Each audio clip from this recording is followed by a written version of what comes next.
Brilliant. Okay. So, good evening, good morning, good afternoon, wherever you are. Baruchim habaim lekulam. And welcome to our latest lockdown lecture. And welcome to those who are joining us from B'nai Brit, UK. For those who don't know us, Harif is a group of 5 volunteers based in England, and we work to raise awareness of the history and culture of the Jews of the Middle East and North Africa. If you haven't yet subscribed to our mailing list, please do so at www.harif.org, and be sure to visit our sister blog, Point of No Return, to keep updated with the news. As usual, we shall be live streaming this event on our Facebook page, and I would encourage you all to type in your questions to our guest speaker in the chat box. The title of this evening's lecture is The Second Exodus from Egypt. We all know about the biblical Exodus from Egypt, when the children of Israel were finally allowed to leave Egypt by Pharaoh.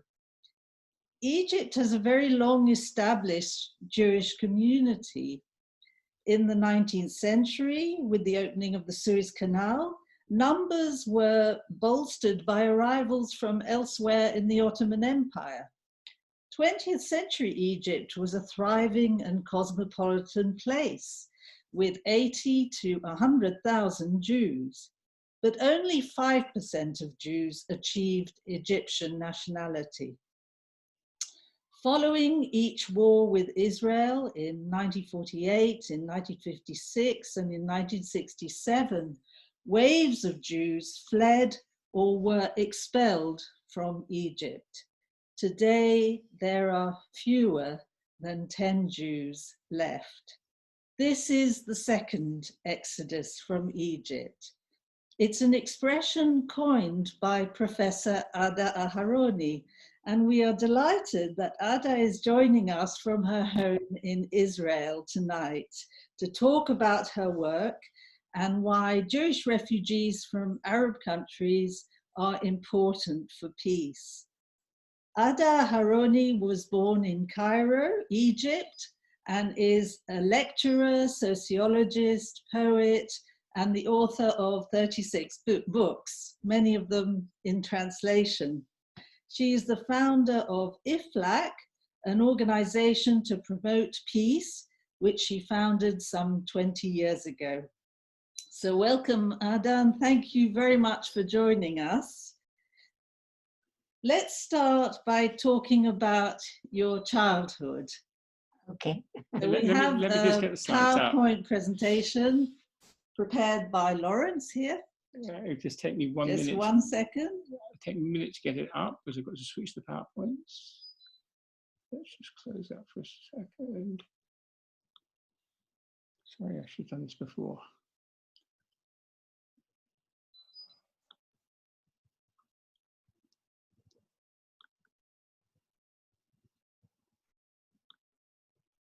Here we go, starting from the beginning. Just a minute. Right. Give me 10 seconds, then. Let me get back. Sorry.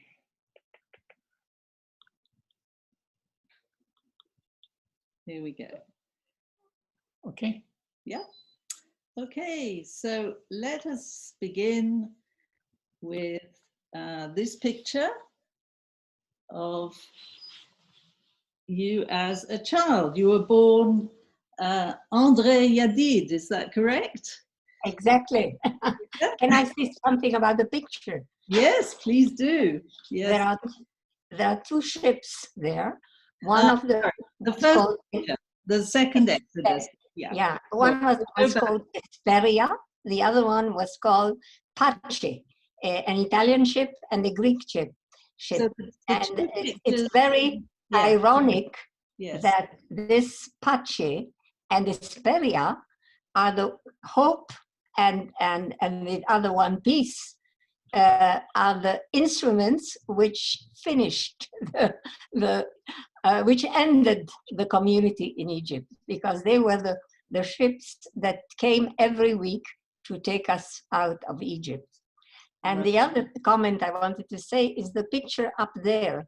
This is the biblical Exodus. The biblical Exodus, it's called the Beni Hassan Peace, which is supposed to be, it's taken from a tomb in Cairo, at the pyramids. And this is supposed to be the first Exodus. So those are the children of Israel actually leaving Egypt and looking very much like Egyptians. Yeah. Okay, so let's move on to the next slide. And this is you at your first school, I believe. Yes, with a white ribbon. You're wearing a bow. Yeah, the white bow, you're sitting in the front row. So do you have any memories of your first school? Yes, I do. This was the lycée school, Madame Claire. It's the first class. I was 5 years old because I knew already how to read at 5. So they took me in, though I wasn't 6. And it was the Lycée Français du Caire. But I just was in a French school for 1 year. The English were in Cairo, and my father said, I will need a good English secretary. And so I was sent to an English school after that, from the second class. Right, but you did learn French, didn't you? And all the Jews of Egypt at that time, their mother tongue was French, and there is a story to that. When the French built the Suez Canal, they wanted good administrators on the spot. And so they opened lycée, very high secondary schools all over Cairo and Alexandria, with teachers from France and the baccalaureate from France, and also inspectors from France. And this is how, in one generation, and the Jews always looked for the best education because they knew they were there, they will not be in Egypt forever. And my father used to say, learn everything you can, because what goes into your heart and your heart and your mind, you can take with you. Nothing else you will be able to take with you. And so they always looked for the best education, and the Jews sent their children to the lycée schools. When the children came back after 6 or 7 hours at school, they only spoke French because they don't. The French don't only teach a language; they teach a culture. So in one generation, French became the culture of the Jews of Egypt from the Suez Canal. But what's interesting was other countries had the Alliance Israélite Universelle, but Egypt seemed to have many more French schools than just. Not only that, when they opened the lycée, the Alliance closed. They said, we don't have anything to do here anymore. There's a much better branch of the education, and they left. Oh, that's very interesting. Very interesting. And you know, it's not only from the 19th century, this marvelous community. When Jeremiah, from the prophet Jeremiah from the Bible, came to Egypt 2,500, he came with a community. Since then, there has been a Jewish community in Egypt. So it's a very, very ancient community, 2,500 years old. My next question was about your family, actually. How many generations had they been in Egypt? And my mother was in Egypt for 3 generations. Her mother, Regina, my grandmother, whom I loved, was from Smyrna. When, during the Inquisition in Spain, the Sultan of Turkey said they're mad, Isabella and her husband killing the best people they have, the Jews. I need them. So he sent ships to the river in Toledo, where my grandmother lived. And so my great-great-great-grandmother lived, who was also called Regina. And he saved 500,000 of Jews from the Inquisition and brought them either to Smyrna or to what was then the capital of Turkey. And when in the 19th century they heard that in Egypt the Jews were doing so well, they left Turkey and came to Egypt. And this is where my mother was born. Right. So did your family speak Ladino at home? Yes, my mother and my grandmother always spoke Ladino.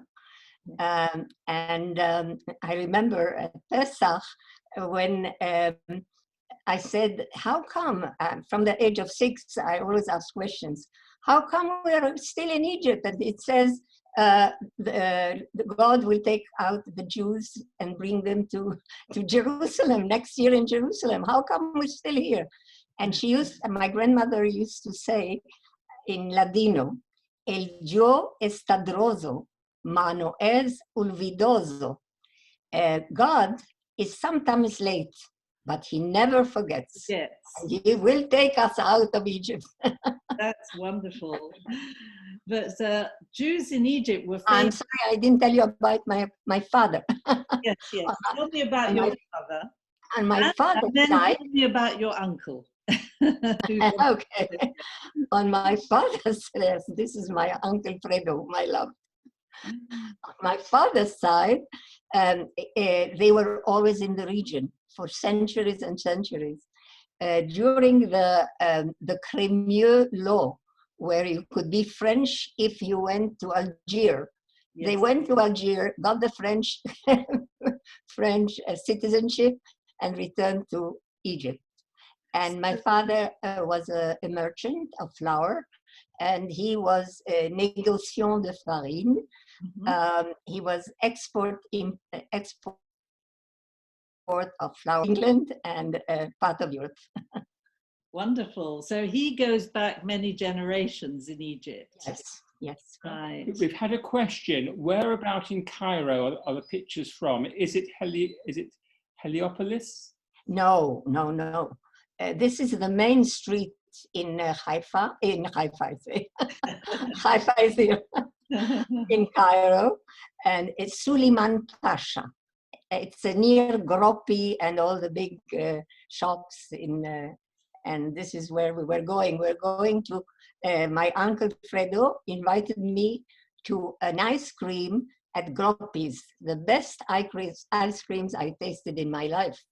That big. Yes, people, Jews from Egypt still rave about the ice creams from Gropi and the pastries and the cakes and yeah, this is why I look so happy. Look at me. That's wonderful. And you look like you were very close to your uncle. Is that yes? So? Yes, it was in in the cloth business, and he always went to Israel, to Palestine then, and he brought me lovely shirts and lots of presents from Israel. And I was in a Zionist movement, and I was a Zionist from the age of 12, and so I was very proud to have things coming from Israel to be from Palestine. Lovely. Well, here we've got. And he also gave me an opera. We used to go to the opera together, and he was such a wonderful critic of everything we saw, from concerts by the best from Israel, from all over the world. We had plays from Shakespeare, we had plays from Jean-Paul Sartre, and he always discussed each one of the plays when he came out of the opera. That's wonderful. And here I have a plan of Cairo, and I don't know if you can see an advertisement for Groppi here at the bottom here.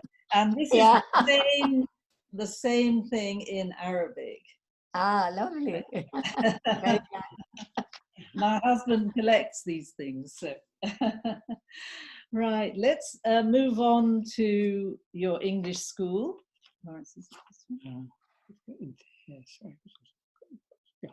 Right, and here you are at the Vernier English School for Girls, looking very English. You know, your uniform is... Yeah, our uniform was English. Yeah.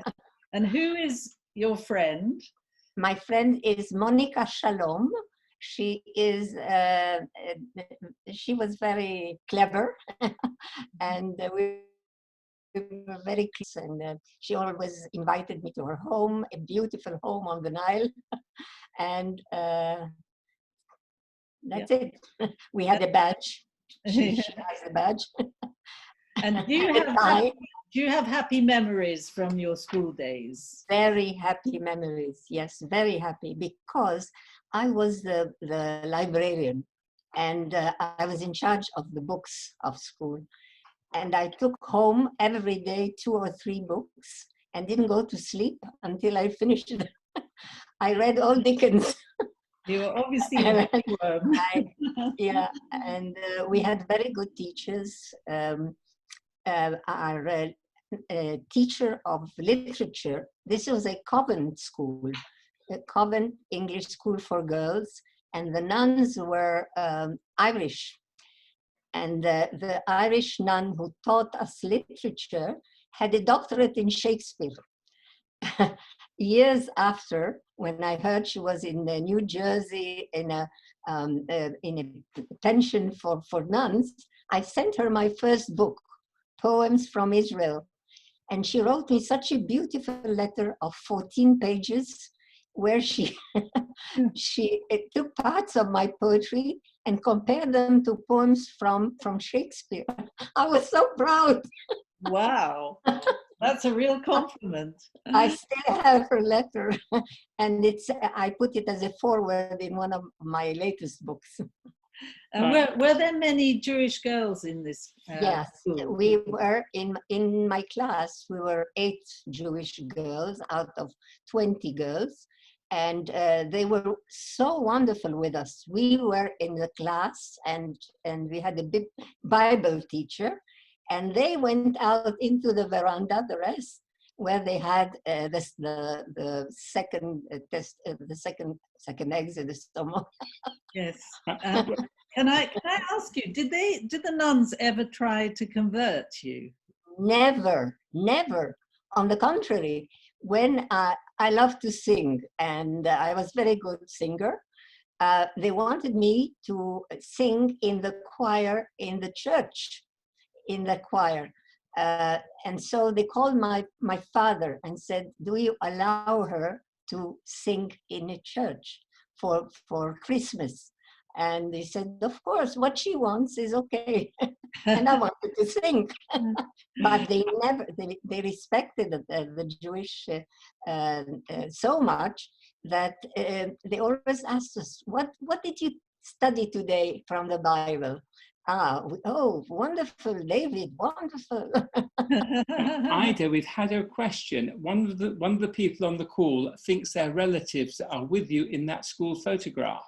So if we go back to the school photograph, can you tell us who the other people were? Okay, can I see the photograph? Oh, wait. Other way. No, this is Alexandria. Yeah, some of the other children there. Do you remember who they might be, these children? Yes, I remember each one of them.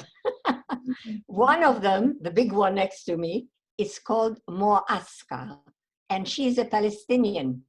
She was a refugee from Yafo, and when she came to our school, the teacher asked me, sat her next to me, and she said, can you please help her in English and in maths so that she can pass also the, we had both the baccalaureate in French and also the English matriculation from Cambridge.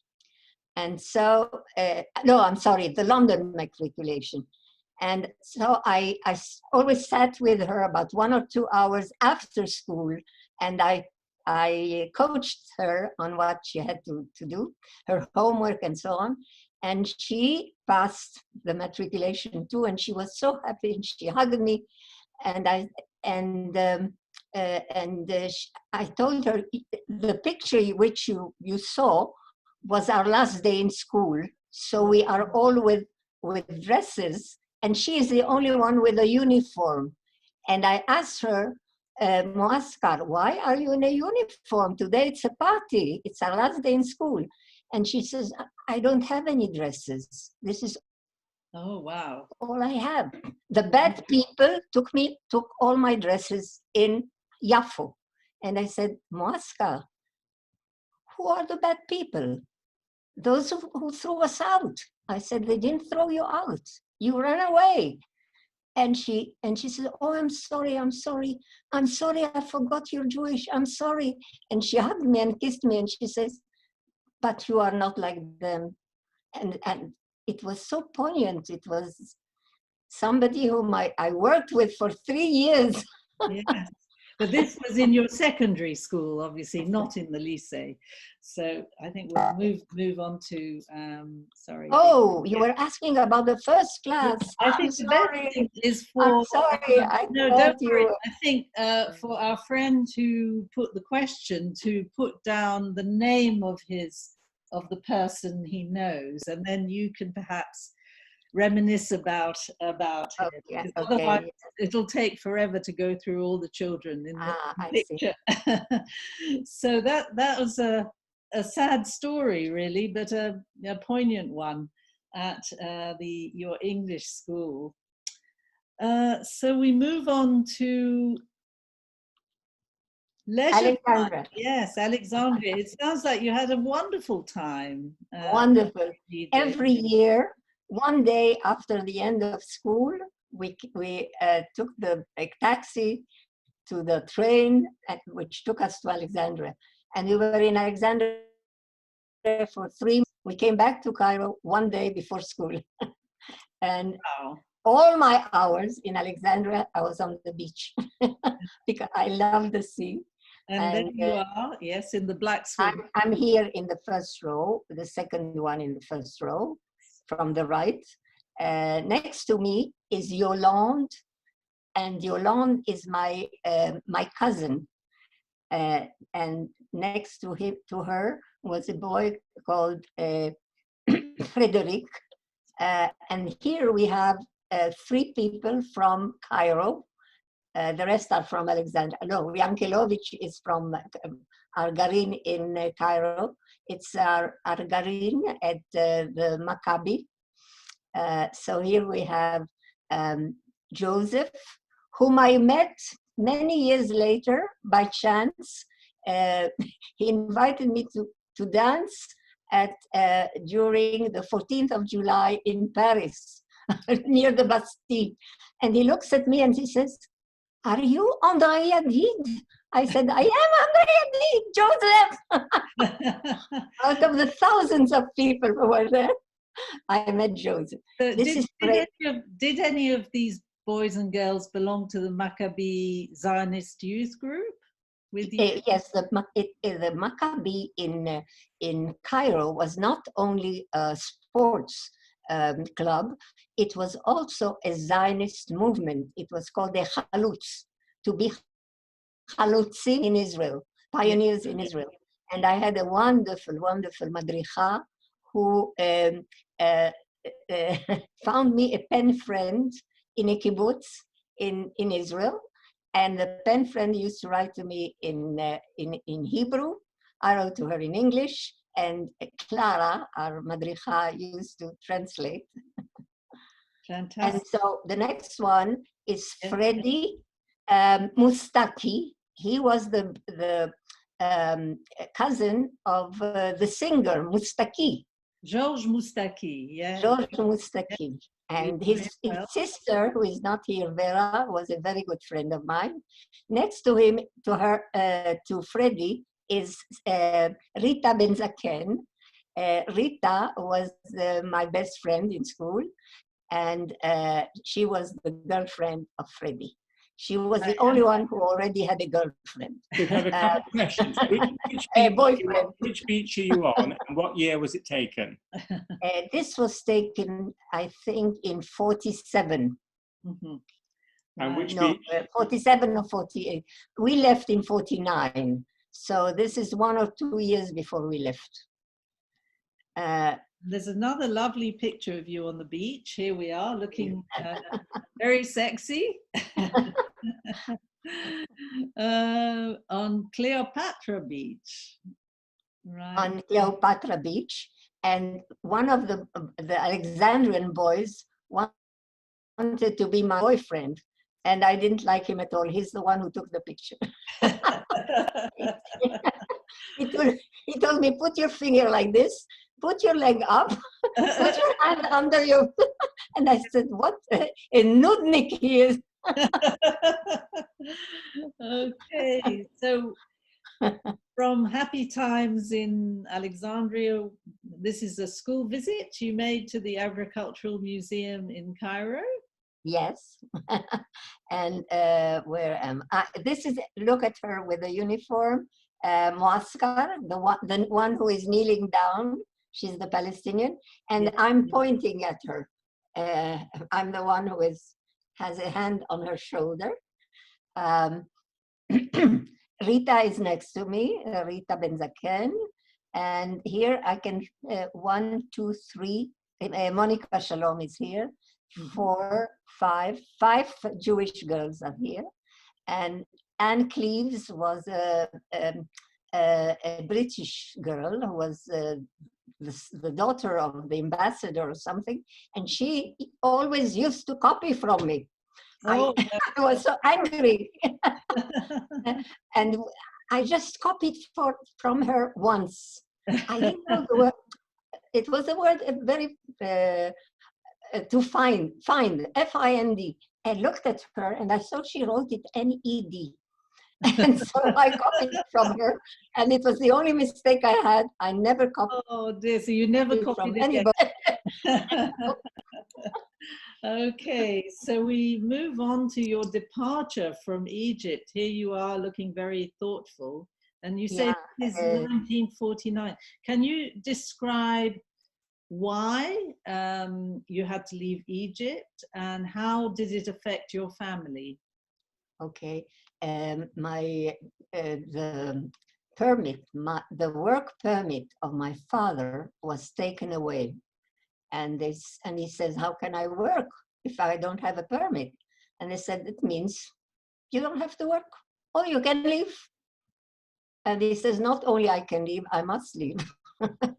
And so, but it was in May, he wanted me to finish my matriculation, which was in July. And so we stayed until the end of July after my exam.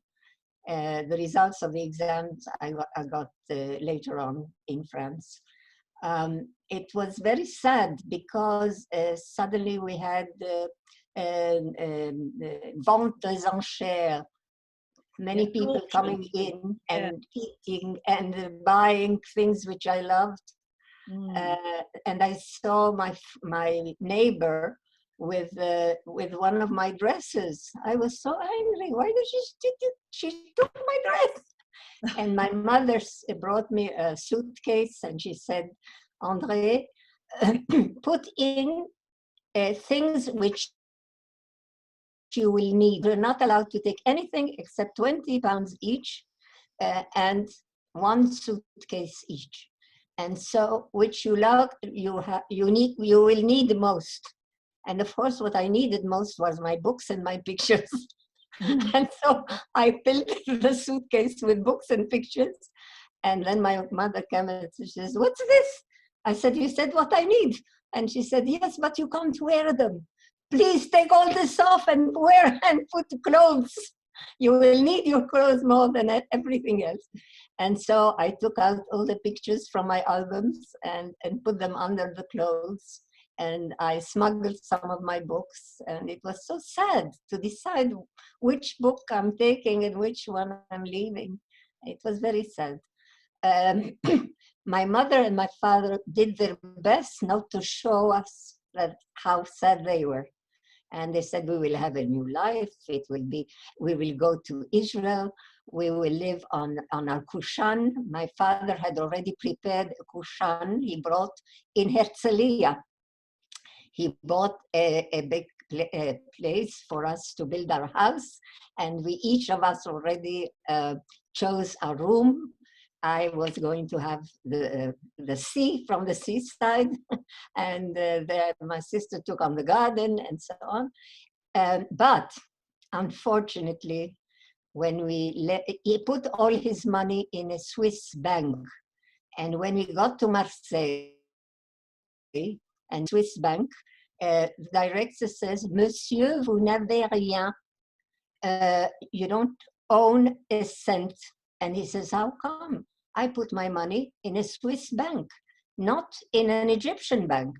And the director told him, well, the government of Egypt sequestered everything of the Jews, even from foreign banks. And this is how we were paupers from one day to the other. And my father was so angry, he started shouting, you are you are the Swiss bank, you are robbers, you are thieves. And he became so emotional.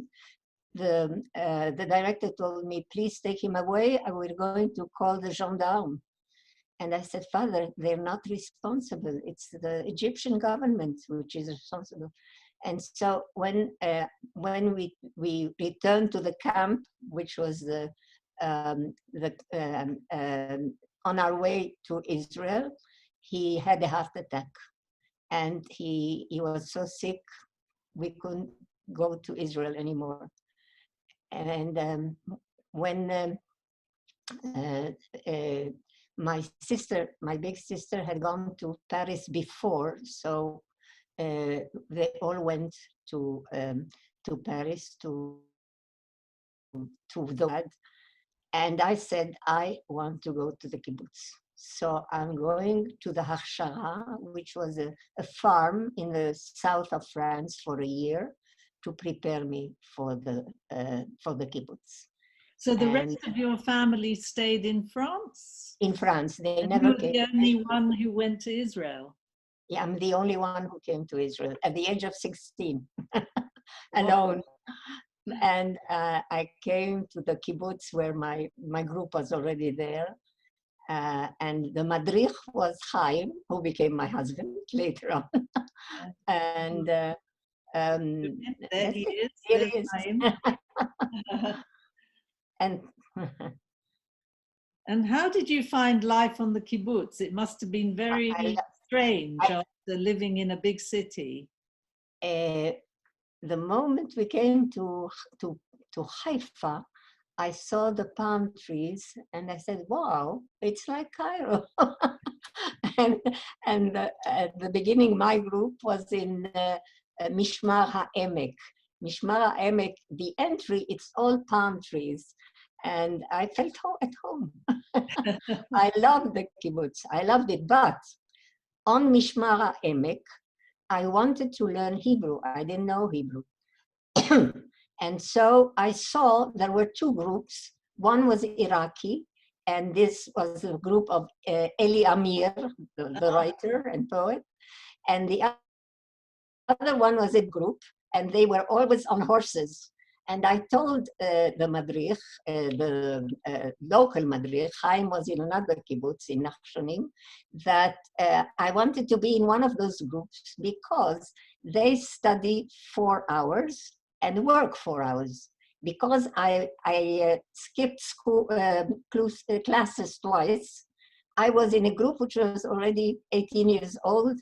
And so they worked 9 hours. We worked on the kibbutz, And so I said, I want to study Hebrew, so please put me either with a French speaking, and I'll be on horses too, or with a group of Amir, because I know Arabic and I know I'm from an Arab country. And so he said, no, you already have your matriculation. You don't have to, you don't need to learn Hebrew. And so I was so sorry. And then Chaim came and he said, why don't you come to Nachshonim? There you will be able to get somebody to teach you Hebrew. And so I went to Nachshonim. It's the first kibbutz, Egyptian Jewish kibbutz. And so I went to Nachshonim, and later on he asked for my hand when I was 17, and I married at the age of 17. Wow. And how many Egyptian kibbutzim were there in Israel? Or was this the only one, Nachshonim? Just one. Just one. Not anymore. Right. It's still an Egyptian kibbutz, but we had some groups, Tsabaris, who came to join us. Right, fantastic. Okay, well, let's move on.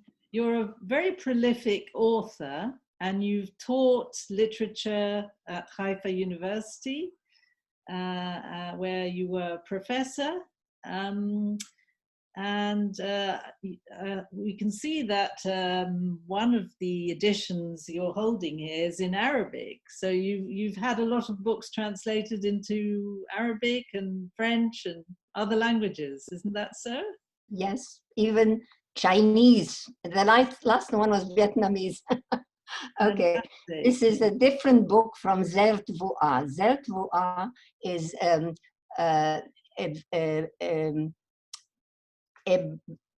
a branch of wheat. It's in memory of my father. The other one is a book called Mafhum al-Salam fi Sha'r Ada Aharoni. It's written by the head of the literature department at the University of Cairo, and Professor Fawzi Def. And it means the meaning of peace in the writings of Ada Aharoni. Right. He did his doctorate on me, on my work, without me knowing. Wow. And I only met him when the book was already published. I met him. We have an Israeli academic center in Cairo, and they invited me to give some lectures, and there he came with the book.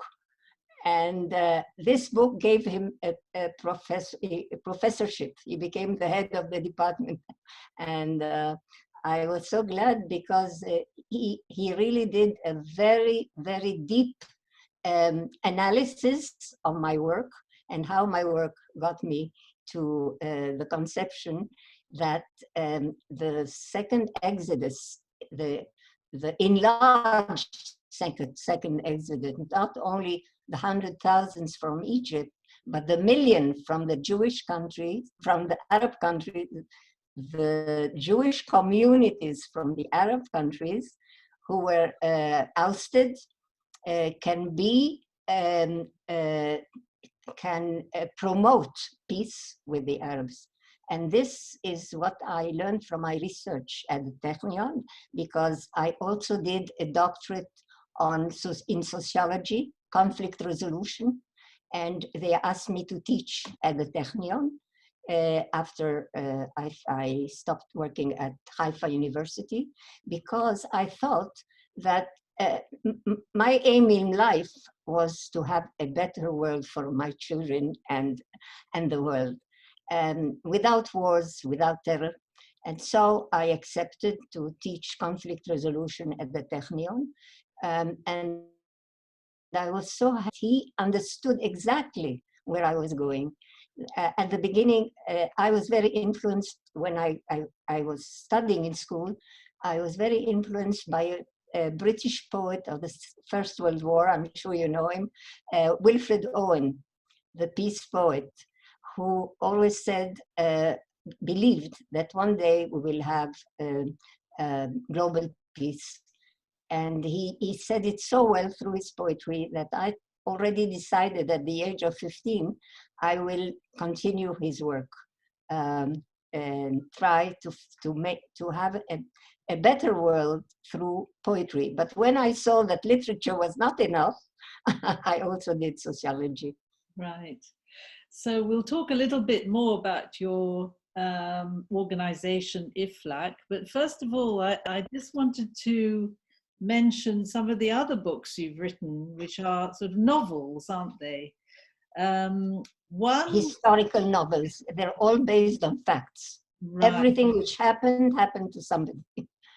And actually, I have read From the Nile to the Jordan, which I heartily recommend. It's beautifully written. It's very moving. But I'd like to know, how autobiographical is it? You know, I'm dying to know. Okay. It's 90% autobiographical. I just moved Chaim from Cairo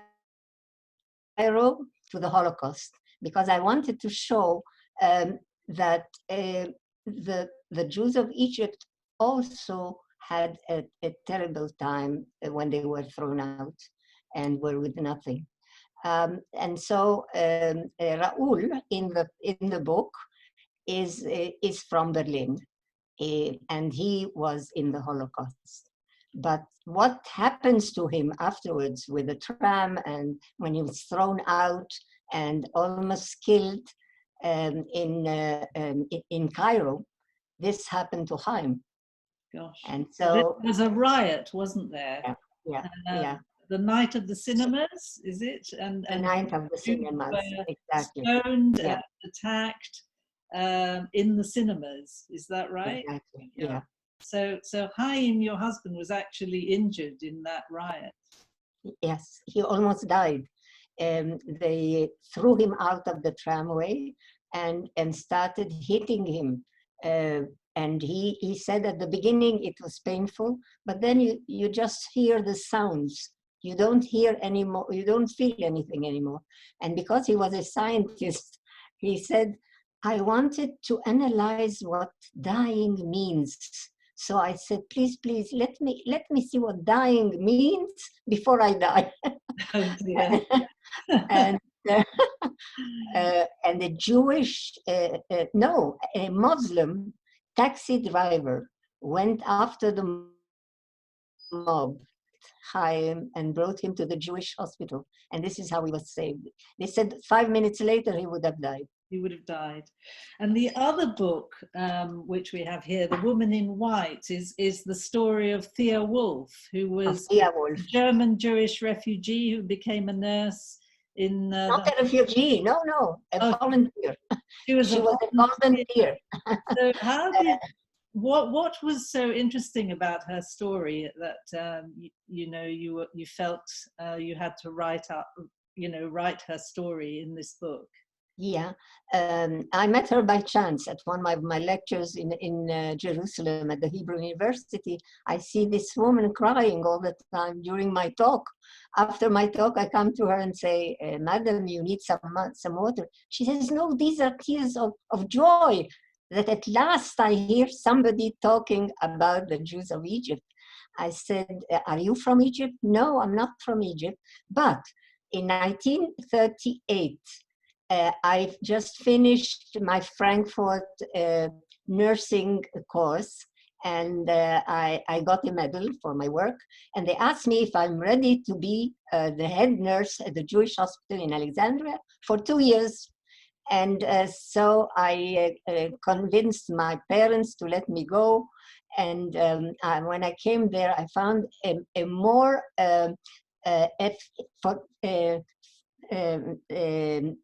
modern hospital than what we had in France. What wonderful hospital it was. And it was run by the Jewish community. I came there with Dr. Katz. I was the chief nurse. And also I started the school of nurses in Cairo.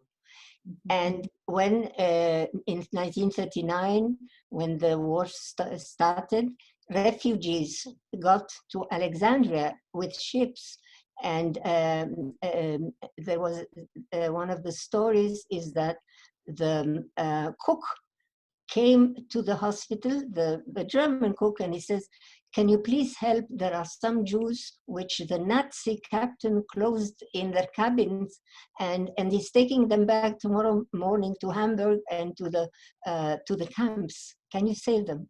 And she this was the first thing she did, and then she organized, and she saved them by putting chloroform in their food and telling them to eat it. And then there is an epidemic. The cook said to the captain, they've all fainted. There's an epidemic and we have to bring them to the hospital straight away. Oh, and he said, "Yes, but tomorrow morning at 7, I'm coming to take them, sick or not." And in the night, she organized the trains to take them. She organized the port office to come and make passports for them and take pictures. And in this way, when he came back in the morning, the captain, he couldn't find them. Where are they? I don't know. And it disappeared in the night. I don't know. And yeah. Sorry, you're frozen a bit.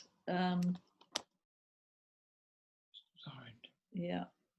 Sorry, we have a problem with your internet, Ada, if you can hear me. Tonight to the Jordan, I can't write your story. Please look at this a little Pinkas notebook. On the train, I look and I see something which I didn't know. And this was just after the peace with Egypt. And I thought, wow, Arabs, Muslims and Jews together saved Jews from the Holocaust. And this has to be known. So I called her and said that I'm ready, but do you have data? Do you have papers? Do you have? And she says, yes, a lot, come. And she takes out from under her, under her bed a big suitcase full of all kinds of information and pictures and communications with Jewish communities in Europe. And it was wonderful. And so I worked on her work and interviewed her for 4 years. And wow. This is the book. What an extraordinary. Into sorry, the internet wasn't very good when you were talking about the role of the Arabs in saving the Jews. Can you just very quickly summarize what they did? Yeah. There was a committee of the Jewish hospital directors together with her. She was the head of the committee, and Dr. Katz, together with the train directors, because the trains had to take them to Lida every time, with the passport authorities to allow them to passport, with the prison, because many of them were caught and put in prison. And so with the prison authorities. By the British? No, they were, no, not by the British, by the Egyptians. By the Egyptians. Yeah. So they didn't have papers, so they were put in prison. Right, and but they were on their way, yes, they were on their way to Lida, you said. Yeah, she had an agreement with the prison. Whenever a Jew immigrant arrives, bring them to the hospital. Right. And also with the port authorities. The port authorities before that always send them back, but now they brought them to the hospital. Right. And this is how she saved hundreds of Jews. Yeah. Yes, that's an extraordinary story. This story has told. Yes, fantastic. Is she still alive? Until 4 years ago, she was still alive. But then she wanted to see her hospital in Frankfurt. And there she had a heart attack and she died there. Oh dear, that's sad. So let's move on to your work with IFLAC. And what made you what made you found this organization? It's 20 years old, so 20 years ago would have been the height of the Intifada with the Palestinians. Just before the first Intifada. When nobody was really talking about peace then. We have in Haifa a club called Bet HaGefen, the House of the Vine. And the House of the Vine is a club of culture of Jews and Arabs together. And I saw myself, because I had so many Egyptian friends, and I knew that the Egyptian people were peace-loving people.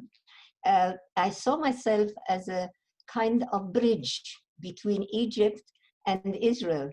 And so I talked at Bet HaGefen with one of the women who was doing ceramics with me, Violet Khoury. What about we starting women, Jewish and Arab women for peace in the Middle East? And she was so happy about that. We went to the houses of Arab and Jewish women, and we invited them. And the group was very successful. Once it was in an Arab home, once in a Jewish home. And what I saw was that what brought us close together was the culture, was the Chagim, the literature, the stories on both sides. And then our husbands and sons, and also people from abroad said, we want to join too. What do you mean, only women? And so this is when I started IFLAC. I said international, because we wanted people from abroad. Forum, not an organization, but a forum where we could talk and where we could exchange ideas and do things. Forum for the literature, because I thought to read about a story about peace is so important. And we read so much more about war, and so many things about war, and films. So literature and culture of peace. And our logo, the pen is mightier than the sword. Yeah, that's lovely. And so, an example. Thank you. Ada, when you talk about the second Exodus, excuse me, it's Ada, not Ada. Yeah, Ada. Ada. Ada, when you talk about the second Exodus to Arabs and Palestinians, what is their reaction? Their reaction is wonderful. Because I'll give you the last example. I came back home with the taxi, and he was a young Muslim taxi driver. And he says, where are you from? I said, Egypt. So why did you come to Israel? So I started talking to him and telling him my story. And we already arrived home. He didn't want the money. He says, no, first finish your story. And so I told him the whole story. And he says, what? I never heard about this, never. What? And it's the Arabs who threw out 1 million Jews. Why doesn't the government of Israel say that? You know what he says? I am learning a course to become a leader of tourists. They never told us a word about this. Why don't they teach us this, the course? And this is one of the, but many, I have many proofs why our story of the ousting of the 1 million Jews by Arabs can promote peace. When my film came out, I have a film, I don't know if you saw it. Yes. Pomegranate of Reconciliation and Honor. Why pomegranate? It's actually on YouTube. Is your film on YouTube? It's on YouTube, right. Yes. The Pomegranate of Reconciliation and Honor. honor. One And who's so I also translated it. It's in Hebrew, but it's translated into English and also into Arabic. And so many people saw it I got wonderful reactions from many, many, many people, not only in Israel, but also from the West Bank, also from Cairo, also from even Iran, and also from Gaza. And a professor from Gaza wrote to me and said, you know what? I was 10 years in your prison, and I was freed with the Shalit exchange. And the first time, and I'm now a professor of literature and history at the University of Gaza. And when I saw your film, it was the first time I put up my head, and suddenly I felt this film and the knowledge in it like my honor. I was so glad you called it reconciliation and honor, because for me, an Arab and a Muslim, honor is more important than life, as you know. And to be able to see that we the Palestinians feel we are the only ones who have suffered. We are the only ones who were martyred. We are the only ones who were affected by this terrible Arab-Israeli conflict.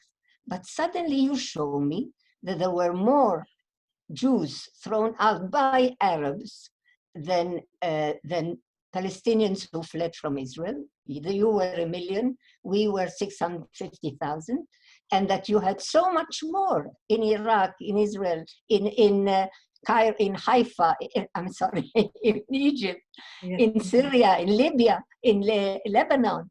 And so why isn't this known? Why isn't this known? Why did your government not say anything about it? And so I got the confirmation, because this was my feeling, that if I tell my story, it can promote peace. And I saw how much it affects them. It's as if it takes off, it's a kind of catharsis. It takes off the feeling that they have to avenge themselves. They have to regain their honor. They can regain their honor through our story, but we have to tell it. Right. So and we have shown that we have told it. There have been efforts to tell the story in the last few years, especially. Do you think these efforts have been sufficient? And if not, what can we do to tell the story better? Okay. Well, when I say the government should tell the story, because I asked myself, how come the story of the Palestinians is known by the whole world? And they were less and had less. How come our story, which was more and we had more, more people and we had much more, is not known? What happened is that all the Arab countries put thousands of dollars, of petrodollars, in telling the story of the Palestinians. And we have only one government, but our government is so metamorphosed by what is the greatest and most tragic thing that happened to the Jewish people, which is the Holocaust. And they thought by telling the story of the Holocaust, we will promote peace with the Arabs. But no, it's the contrary. When I speak to them about the Holocaust, they tell me, but we're not the Nazis, so go to Germany. Now, but when you tell us that we, the Arabs, threw you out and we took everything away from you, now this is a different story. So we are responsible. And our government, unfortunately, all governments from the right and from the left and from the middle are saying Israel did not do enough to tell our story. And it's not enough that we should, and we should much more. Now, you ask me, what can we do? What we can do is to advertise every book that comes out on the Second Exodus. And I mean the large Second Exodus, not only Egypt, all the million of people. We should have a list and also a video showing each one of the books that was published on the subject, with the possibility of asking the writer, what is it about? Can you tell me more? And so, first of all, that we have to have a registration of, because in Israel, for instance, some of my books are recommended by the Ministry of Education, and the film also. And my research, which is this. Wow, where are you? Ada, we've had a few interesting questions. Do you know anything about the Jewish girls who married British soldiers in order to get to Egypt? Oh, yes, a lot. Yeah, but I don't see you. I have disappeared. Yeah, sorry, I'm monitoring the chat on another platform. We can't open the Second Exodus. It's possible for... Okay. I'll go in again. We can see you. We can hear you. Yes, here I am. Okay. The British opened, my grandmother was one of them. Some of the Jewish women made a club in Cairo for the British soldiers, and also the Jewish British soldiers. They started with the Jews, but then it became all the British soldiers. It was a wonderful club where they could come every day and have cakes and coffee and talk to each other. When I was 10 years old, she gave me a plate and with cakes and said, please go and offer them the cakes. And this was when it was only the Jewish brigade. And we were taught in Egypt, first of all, you say no, but then to be polite, you eat one of the cakes. And when I came in, they all just grabbed the cakes, and I came back with a plate empty, and I said, oh, they were so hungry, they forgot to say no merci. No, they don't want it. Can I have some more? They're very hungry. And this was one of the stories. The other one is the Jewish hospital was the hospital of the when Rommel was in the desert. The army, the Allied forces, took their wounded soldiers to the hospital. The Jewish hospital in Alexandria served the British forces. And so there were many wounded. And Tia said, when they come in, until we see what blood they are, they die in my hands. So I am going to invent a bank of blood, a blood bank. Right. And they said, what do you mean by blood bank? And there were no frigidaires even then. She said, in the tub, I'm going to put ice, and we are going to prepare all kinds of blood. And the moment they come in, we'll give them the right blood. And this way, she saved hundreds of soldiers. And in the book, I have documents of thank you from the Scottish brigade, and thank you from the different sections, the Polish, the Scandinavian. Extraordinary woman, Thea Wolff, who you immortalized really in your book, and nobody actually had heard of her really before you wrote about her. She said she had gone to the Jerusalem Post. Yes. She had gone to all the journalists. Nobody wanted to look at my story, she said. You are the first one who agreed to look at it. Extraordinary. I'll just see if there are any other questions. No.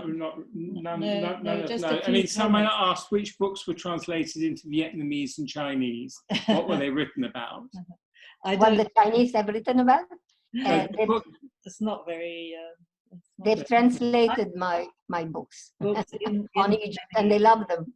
They love the books. Fantastic. Now, my last question really is about the recent peace deal with the UAE.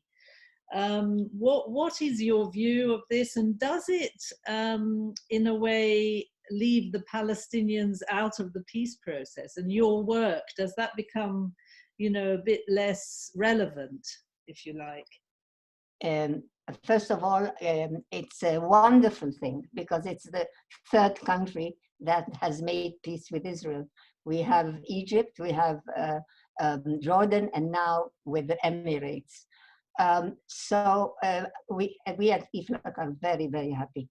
And this is the heart of what we say all the time. Because when they ask us, how would you solve the conflict, you, Ada, and you at IFLAC?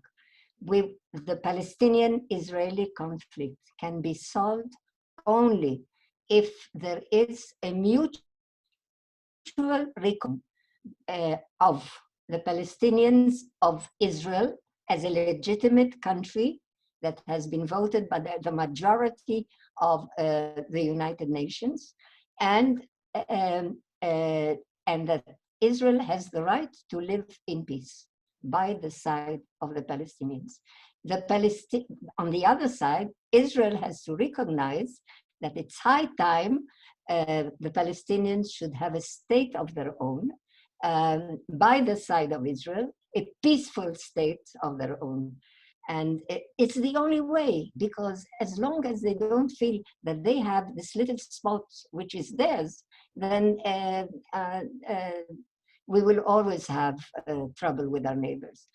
And this is all all I do is to try and find ways to really get them in the picture.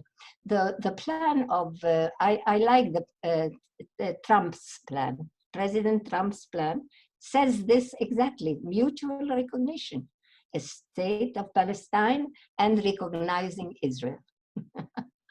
Okay, well, I think that is a very good note to end on, Ada. It's been such a pleasure to talk to you. And to you. And thank you, Lawrence.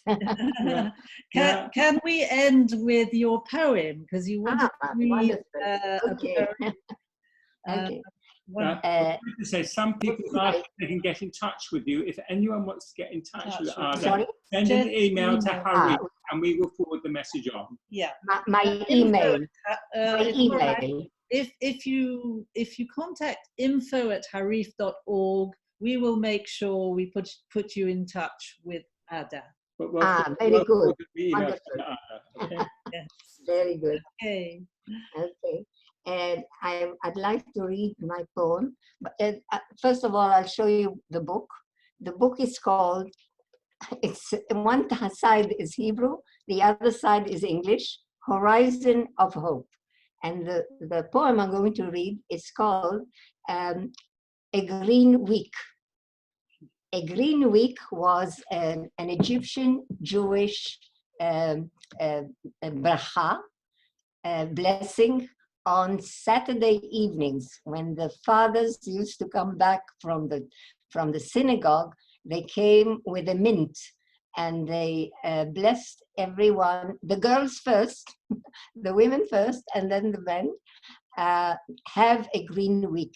And this was much before there was a party of a green week. And so I wrote a poem about that because my father, when my father died. A green week, a week like fresh mint, a green week spreading its fragrance to the roots of my being. Have a green week. My father used to bless us on Saturday nights in Cairo. When he came back from the gates of heaven, the grand synagogue in Adlai Street. Have a green week, he beamed. brandishing a fresh, fragrant mint branch over our curly heads. But don't keep the green week only to yourselves. Give it back to the world, fully blossoming. Who will give me a green week now that is gone? Now that the gates of heaven are shut, only peace, only a green, fragrant mint branch. Thank you. That's lovely. Thank you so much, Ada. Thank you too. It was wonderful talking to you. Work and lovely, all the best in the future, and Shana Tova. Shana Tova to you and to all our audience and to Lawrence and to your families. Thank you very much. And thank you everybody for joining us. And do come back next week and the week after. And thank you for your interest in our lockdown lectures. Keep safe, keep well. Until next time. Thank you very much. Bye. Thank you. Bye. Leave the meeting, yeah? So we're not unmuting. Yeah. Okay, I'm going to unmute everyone now. So if anyone wants to say, Shana